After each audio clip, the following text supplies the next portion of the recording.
अस्सलाम वालेकुम। क्लास 4 के हम लोग सरफेसेस डिस्कस कर रहे हैं, कैलकुलस चैप्टर 8। इसमें क्वेश्चन नंबर 2 का आप लोगों ने कहा था कि दोबारा रिवाइज करवा दें। तो इसमें सबसे पहले आपके पास सिमेट्री है। सिमेट्री के लिए अगर हमने विद रिस्पेक्ट टू एक्सेस करना होता है, तो अगर एक्स एक्सिस के लिहाज से देखनी है तो आप क्या करेंगे, वाई को माइनस वाई से रिप्लेस कर देंगे और जेड को माइनस जेड से रिप्लेस कर देंगे। और अगर इक्वेशन में कोई चेंज ना आए तो एक्स एक्सिस के अबाउट सिमेट्रिक होगी। तो अब आप क्या करेंगे, इस इक्वेशन में y की जगह माइनस वाई पुट कर देंगे और z की जगह पे माइनस जेड पुट कर देंगे। तो ये माइनस माइनस प्लस हो जाएगा, तो इक्वेशन में कोई चेंज नहीं आएगी। तो इस वजह से ये इक्वेशन एक्स एक्सिस के अबाउट सिमेट्रिक हो जाएगी। लेकिन बाकी केसेस में ऐसा नहीं होगा। अगर आप x और y को रिप्लेस करेंगी तो x के लिहाज से तो चेंज नहीं आएगी, लेकिन y को माइनस वाई से रिप्लेस करने से ये आंसर 1 + yz हो जाएगा, जिसकी वजह से चेंज हो जाएगा। तो अब वो फिर y एक्सिस के अबाउट सिमेट्रिक नहीं रहेगी। इसी तरीके से z एक्सिस के अबाउट भी सिमेट्रिक नहीं आएगी। फिर जब आपने प्लेन के लिहाज से लेना है, तो प्लेन में हम देखते हैं कि अगर आपने yz प्लेन के लिहाज से लेना है तो आपने x को रिप्लेस करना है। तो x को माइनस एक्स से रिप्लेस करेंगे, कोई फ़र्क नहीं पड़ेगा, इसलिए ये yz प्लेन के अबाउट सिमेट्रिक हो जाएगी। लेकिन बाकी अगर सिर्फ y को माइनस वाई से रिप्लेस करेंगे तब भी फ़र्क पड़ेगा, z को माइनस जेड से रिप्लेस करेंगे तब भी इक्वेशन चेंज हो जाएगी। इसलिए ये yz प्लेन या xy प्लेन के अबाउट सिमेट्रिक नहीं होगी। यही बात है आपके पास। इसके बाद उसके इंटरसेप्ट और ट्रेसेस, वो तो सारे वही पुराना तरीका था। नेक्स्ट टॉपिक है आपका सरफेस ऑफ रेवोल्यूशन। रेवोल्यूशन का मतलब घुमाना होता है। आपको समझ नहीं आ रही होगी बात की। अब वो चीज़ जैसे एक मिसाल ले लें कि आपके पास ये है एक लाइन और आपने इस लाइन के अबाउट इसको इस तरह से गोल गोल घुमा दिया। ठीक है, जैसे आप अपनी उंगली को खड़ा करके देखें और उस उंगली के इर्द गिर्द, ये जैसे ये आपकी फिंगर है, आप इस फिंगर के इर्द गिर्द इस तरह से दूसरी उंगली को ऐसे रोटेट करके देखें तो एक दायरा बनेगा। तो अगर आपके पास जैसे कोई लंबी रस्सी है, आप इस रस्सी के एक सिरे से पकड़कर इस तरह से गोल घुमाएं तो वो इस तरह से एक दायरे में मूव करेगी। तो ये आपके पास एक कर्व हासिल हो जाएगा। और इसी तरीके से जब अगर ये चौड़ा है, कोई प्लेन ला टाइप है, तो फिर उसको घुमाएंगे तो ये सारा का सारा इसी तरीके से चौड़ा ही इस तरह से घूम के आ जाएगा। तो ये एक सरफेस आपके पास हासिल हो जाएगी। तो ऐसी सरफेस जो किसी भी कर्व को घुमाने से हासिल होती है वो सरफेस ऑफ रेवोल्यूशन कहलाती है। यहाँ सरफेस ऑफ रेवोल्यूशन की डेफिनेशन लिखी हुई है। और वो कर्व जिसको घुमाया है वो जनरेटिंग कर्व कहलाता है। जैसे यहाँ पे ये लाइन ली आपने, ठीक है, और इस कर्व को इस एक्सिस के अबाउट घुमा दिया इस तरह से करके। तो जब आपने इसको इसके गिर्द घुमाया तो आपके पास एक कोन हासिल हो गई। ये आपके पास कर्व था, ये जनरेटिंग कर्व कहलाता है। आपने इसको इस लाइन के अबाउट इस तरह से गोल घुमा दिया, तो गोल घुमाने से आपके पास ये इस तरह की फिलिंग वाली सरफेस आ जाएगी। ये सरफेस ऑफ रेवोल्यूशन कहलाती है। अब सरफेस ऑफ बात यह कि surface of revolution find out करने का तरीका क्या है। यहाँ ये मेथड डिस्कस किया हुआ है, how to find the surface of revolution. आपके पास यहाँ पे दो चीज़ें आपको चाहिए। एक तो ये कि आपके पास प्लेन कौन सा है, ठीक है, एक्स वाई प्लेन है या वाई एक्स प्लेन है, यानी curve y equal to F of x है। इसका मतलब है कि आपके पास प्लेन कौन सा होगा, ये एक्स वाई प्लेन होगा।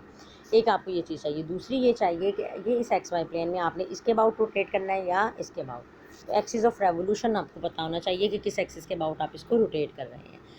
तीसरी चीज़ आपने देखनी है कि आपने रिप्लेसमेंट क्या करनी है। ठीक है, मिसाल के तौर पर अगर आपने एक्स वाई प्लेन है आपके पास और आपने रोटेशन करनी है एक्स एक्सिस के अबाउट, तो आप क्या करेंगे, अब एक्स को नहीं छेड़ेंगे, जिसके अबाउट रोटेशन करनी है उसको डिस्टर्ब नहीं करना, बल्कि दूसरे वेरिएबल को रिप्लेस कर देना है। दूसरे वेरिएबल को किससे रिप्लेस करना है, अब इसको एक्स को तो छेड़ना ही नहीं है। तो अब आप क्या करेंगे, वाई को रिप्लेस करेंगे। तो वाई को किससे रिप्लेस करेंगे, वाई को आप रिप्लेस कर देंगे वाई स्क्वायर प्लस जी स्क्वायर के स्क्वायर रूट के साथ। तो ये सरफेस ऑफ रेवोल्यूशन हासिल हो जाएगी। मिसाल के तौर पर यहाँ पे ये दिखाया गया कि ये कर्व है y equal to F of X और axis of revolution X axis है। तो आप क्या करेंगे फिर, जो y है आपके पास, ठीक है, एक्स वाई प्लेन था, एक्स एक्सिस के अबाउट रोटेट करना है, तो फिर अब एक्स एक्सिस को डिस्टर्ब नहीं करना बल्कि y को रिप्लेस कर देना है। ये एफ ऑफ एक्स वाई के बराबर है, तो y की जगह पे क्या पुट कर देना है, वाई स्क्वायर प्लस जी स्क्वायर का जज़र। तो यही यहाँ पर ये प्रोसीजर आपको लिख के दिखा दिया गया कि डू नॉट डिस्टर्ब एक्स। आपने एक्स में कोई चेंज नहीं लानी और वाई को वाई स्क्वायर प्लस जी स्क्वायर के जैसे से रिप्लेस कर देना है। तो जो नई इक्वेशन हासिल होगी वो सरफेस ऑफ रेवोल्यूशन होगी। अब वो कहते हैं how to identify the surface of revolution, कैसे पता चले कि ये सरफेस ऑफ रेवोल्यूशन है या नहीं है। जैसे मिसाल के तौर पर ये इक्वेशन दी हुई थी, y square minus 4g square is equal to 4x का स्क्वायर। तो आपने इसकी तरतीब बदल के इस तरह से लिख के देखना है कि हम इसको किस तरह से चेंज कर सकते हैं। ये देखें, जब आपने इसकी तरतीब बदले तो यहाँ ये दिखा दिया गया, ये तरतीब बदली तो यहाँ पे ये दिखा दिया गया कि ये एक्स स्क्वायर प्लस जी स्क्वायर है, इसका मतलब है कि ये इक्वेशन इस तरह से हासिल हुई है कि आपने किसी चीज़ को एक्स स्केयर प्लस जी स्केयर से रिप्लेस किया है। अब एक्स स्केयर प्लस जी स्केयर से रिप्लेस करते हैं या एक्स स्केयर को या जेड स्केयर को, दो ऑप्शन होते हैं। तो इसका मतलब है कि या एक्स स्केयर को रिप्लेस किया गया है या जेड स्केयर को रिप्लेस किया गया है।